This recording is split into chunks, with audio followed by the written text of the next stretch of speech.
Our Raw Heart is the latest album from YOB. Apparently YOB means something really bad in Russian. What does it mean? I don't know. Why? I couldn't find it out. Then why did you bring it up? I didn't. You just did. No, I didn't. You just did. I didn't, and you can't prove it. You just said it on camera. I know you are, but what am I? Fucking idiot.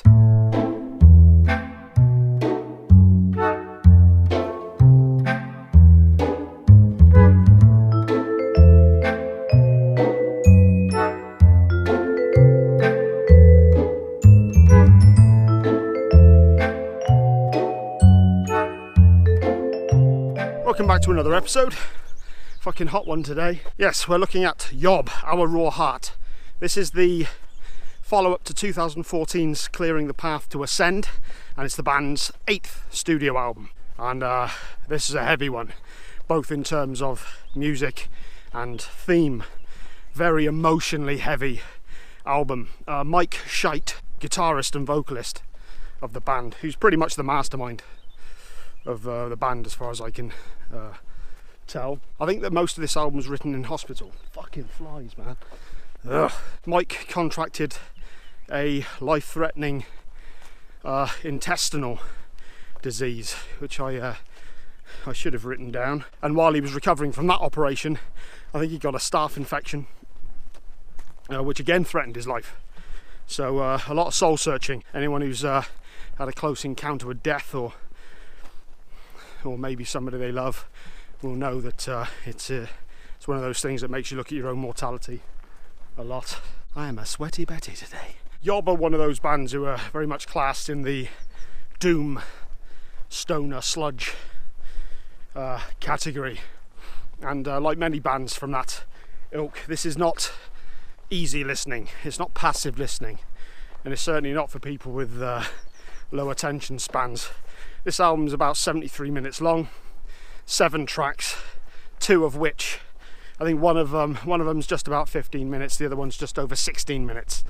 So there's a lot to digest on this, but there is a lot of good stuff awaiting you in this album as well. Why, thank you, oh wise one. First track, Ablaze. This is a lovely 10-minuter to ease us into the proceedings. Very slow, heavy, plodding intro, and it's not until about 2 minutes in that we get some vocals, but this really helps to set the tone for what's to come. A lot of doom and stoner sort of music quite often builds on this sort of thing.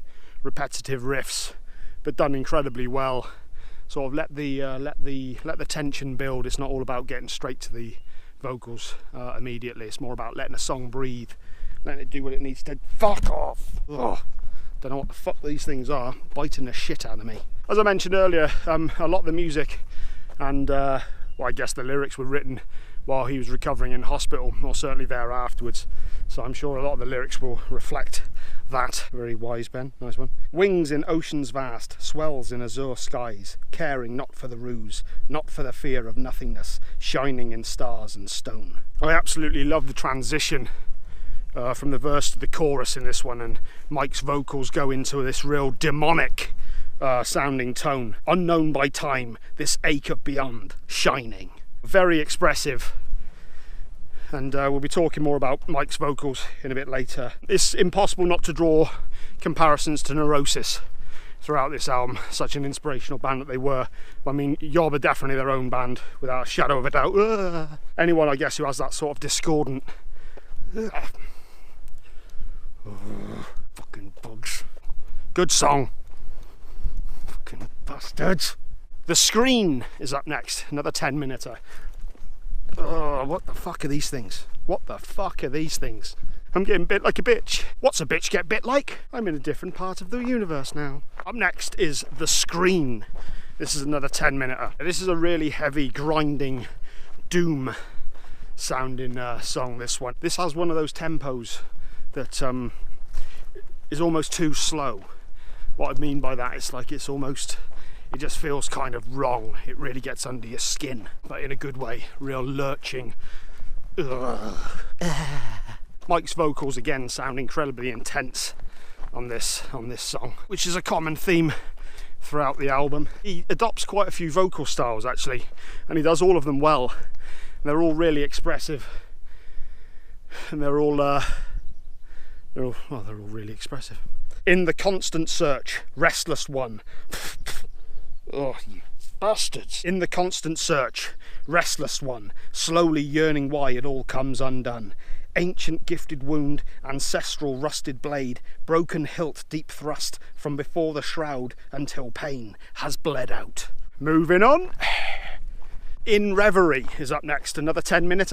Pretty much a standard song length on this album is 10 minutes. Interesting fact, this starts out with an ominous sounding bass intro before kicking off into some riffage that kind of sounds like almost like a combination between Neurosis and early Typo Negative, that real slow, sludgy. Is that what sludge is? The vocals this time remind me a little bit of Wino, which is no bad thing. Wino? I don't know.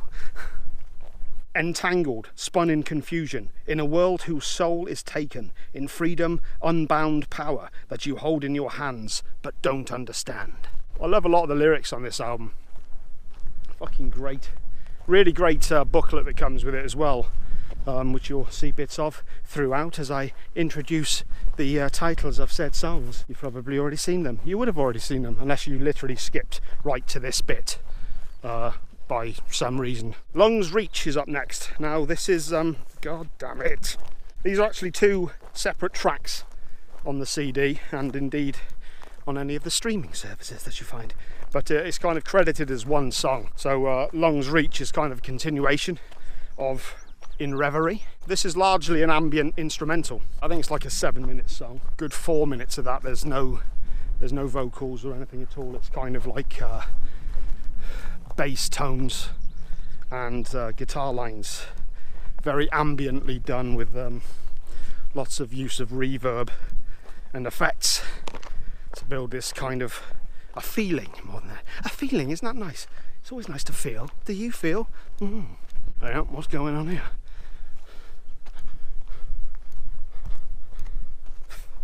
After this 4-minute build-up, we get this real eruption into demonic fury. I can't quite work out what the vocals are saying here. There are lyrics that are printed in it, but I think they're for the previous song. Couldn't quite work out what the vocals were, but sounds harsh as fuck. Beauty in Falling Leaves is up next. Very beautiful song, this one. This is the longest song on the album at 16 minutes 28 seconds to be precise. Beautiful clean instrumentation that's drenched in, again, reverb and effects and some really heartfelt lyrics from Mike. As leaves fleeting fall from above, under skies ever here, darkness comes to the door, table place set before its honoured seat, the chase has come and gone, yearning to be let go, colours in the mirror, better still to inform, skies ever here. And then there's a truly heartfelt chorus that I'm assuming is addressed to a loved one. Been this way throughout time, been this way throughout my life, your heart brings me home. Been this way throughout time. Been this way throughout time, from the tumult of the heave, not born of belief, your heart brings me home. Truly, truly beautiful song, this one. Up next we have Original Face. Starts out with a discordant intro of chords. Discordant chords. The most discord of chords. Basically the intro pretty much repeats itself throughout the entirety of this song. Mike sounds fucking vicious on this one. A drum of unrest beating in my chest, within raging days, pounding at the gate, skin stretched too tight, under fading light, shapeless falling view. I must see it through, must see it through, see it through. That stint in hospital really fucked him up. And the final song of the album, Our Raw Heart, obviously the title track itself. Much like Beauty in Falling Leaves, this one has much more of a reflective, I mean, I guess all of them do. It's obviously inspired by the time he was in hospital. But these two in particular I found. This one kind of reflects more, I guess, what was actually going on with him in hospital as well, or the reasons for him being there. From holes in my gut to love for miracles, silver climbed the walls, eyeless looking on, it's looking still. Drawn by a mortal thread to an ever-shifting weave, known better by my bones than my eyes can see, shrine to a silent call, beckoning my restless ghost. There's a long fade-out intro on this one that takes us not just out of the song but out of the album. Musically speaking, a lot of it's very repetitive, but it kind of needs to be, and that's kind of the genre that this sits in, and it works really well. I'd actually give this a 9 out of 10. I was blown away by this album. so expressive. I think Mike himself has to be the absolute highlight for me, the standout. His vocals are just, they're just fucking great. I mean, he does so many different styles. Everything he does is just so heartfelt and expressive and emotive. Really, really standout performance by the guy. Really, really enjoyed this album. If that's what you... No, fuck it. I know I did actually enjoy it. It's one of them ones, again, as always, it just gets better with each listen. The more you learn the songs and get really into them and lose yourself to the lyrics and the true journey that they take you on. This is a great album. I highly recommend you check this one out. Fantastic return from YOB. So what have I got coming up next? Well, Mastodon is going to be my next video, my top 10 Mastodon songs. So I ask all of you to get your top 10s ready so that you can make sure that you comment on the video when that one comes out. Should be out in a couple of days. After that, I'm going to be taking a look at Mike Shinoda's album, Post Traumatic, which is pretty much inspired by the tragic suicide of his good friend and bandmate, Chester Bennington. I'm going to try and get some subscriber requests done, and maybe a couple of other little bits, catch up on a few things that I've been kind of falling behind on a bit, but plenty of still to come. If you enjoyed this video, like, subscribe if you haven't already, comment, get notifications, share, do all the usual bullshit I always go on about this fucking time. It's fucking just bullshit.